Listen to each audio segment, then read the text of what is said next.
Suddenly, Rusen and Inakami stopped walking as they heard bells ringing. Yato was confused as he didn't hear anything, but as he approached, a magic circle appeared beneath them. Rusen wondered if they were on a film set, while Yato thought it might be a gate to another world. Excitedly, Inakami asked if the other world would have magic, monsters, and heroes. Awakening to Rusen's nudging, Yato found himself facing a king on a throne surrounded by knights and a priestess. Confused, Yato asked where they were, but Rusen was equally clueless, having been woken by an excited Yukami. The king introduced himself as Lloyd Vula's Linger, explaining that he had summoned them as heroes to protect the kingdom of Linger. Yato and Rusen were dumbfounded, but Yukami's excitement grew. The king revealed that despite repelling the demon lord's army, they still faced threats. As a last resort, they resorted to a forbidden ritual, summoning accomplished individuals from another world. The hero summoning, Yukami was thrilled by the idea, but Rusen was enraged, demanding to be sent back immediately. However, the king apologized, stating they lacked a method to send them back. Rusen refused to accept it, arguing they had family waiting in their own world. But when the knights pointed their weapons, Yato intervened to calm Rusen down. The situation eased when the king kneeled, promising to find a way to send them back and asking for their help until then. Yukami respectfully asked why they were called heroes, despite the king knowing nothing about them.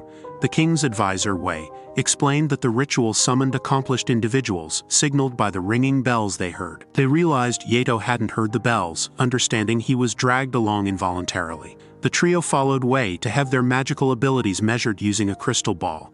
Rusen was surprised Yato wasn't upset, but Yato explained anger wouldn't help, preferring to find a solution. Rusen admired him, but Yato found Yukami's excitement even more admirable. Rusen agreed, deciding to adopt a positive attitude like hers. Yukami excitedly used the crystal ball, revealing an affinity for thunder magic and ample mana.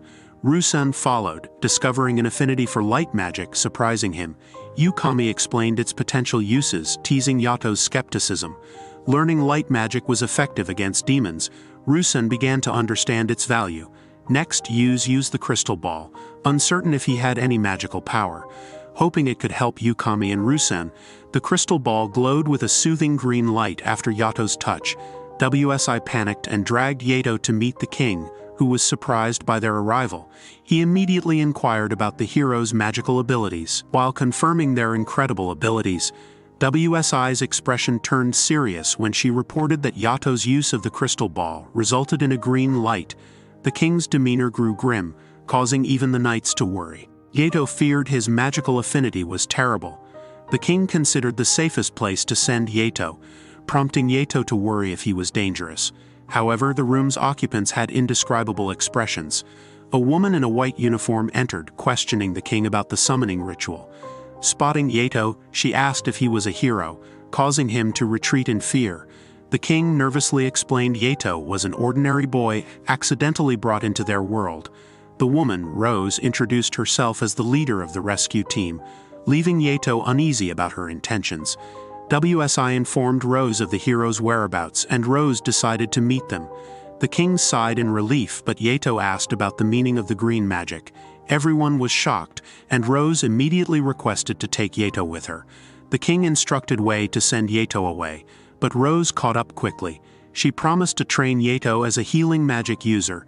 Disregarding the king's explanation of Yato's situation, Yukami and Rusen worried when they learned Yuz had been taken away. WSI explained Yuz would train with Rose's rescue team, though Yukami wasn't concerned. Wei admitted Rose's training methods were unorthodox, and she couldn't describe her subordinates. Rose believed Yato had potential as a healing magic user, bringing him to her rescue team. When Rose's intimidating subordinates arrived, Yato grew more frightened. Despite protests from her subordinates, Rose insisted on training Yato herself, leaving Yuz hoping for the best.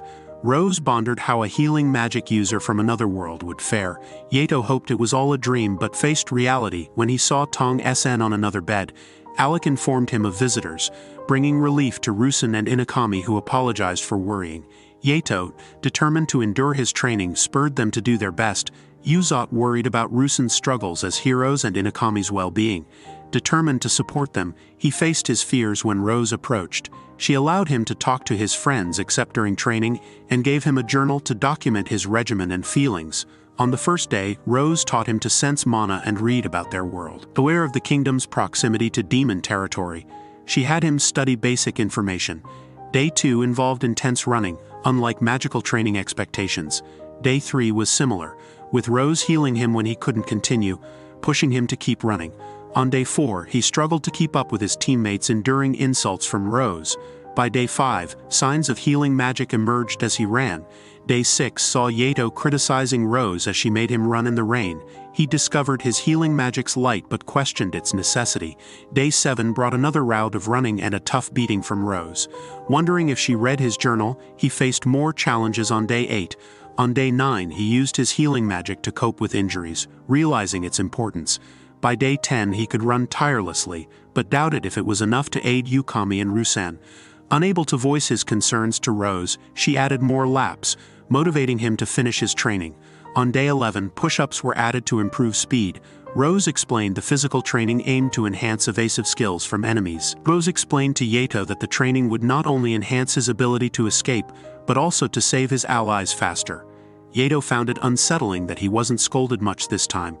On day 12, Yato ran until the afternoon and did push-ups at night, feeling lighter. Rose made him wear weights on day 13, noticing the changes. Day 14 saw Yato getting into a fight with Tong over lunch, with Rose watching as they chased each other. A week later, Rusan and Inokami visited, shocked to see Yato doing push-ups with a stone block on his back while Rose sat atop, hurling insults.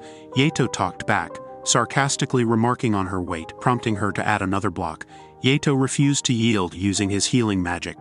Impressed, Rose declared him her right-hand man, surprising everyone. Knight Commander Sigis was angered by Rose's training methods, but Rose defended her approach, praising Yato's resilience. Yato was given time to catch up with the heroes, surprised to learn Sigis was the commander, and Rusan and Inokami were learning swordsmanship from him. When a girl accompanying them introduced herself as Celia VGA's slinger, Yato kneeled in apology, realizing she was the princess. Celia didn't mind, surprising Yuz, while Inokami remembered Rusan's similar reaction when she met Yuz.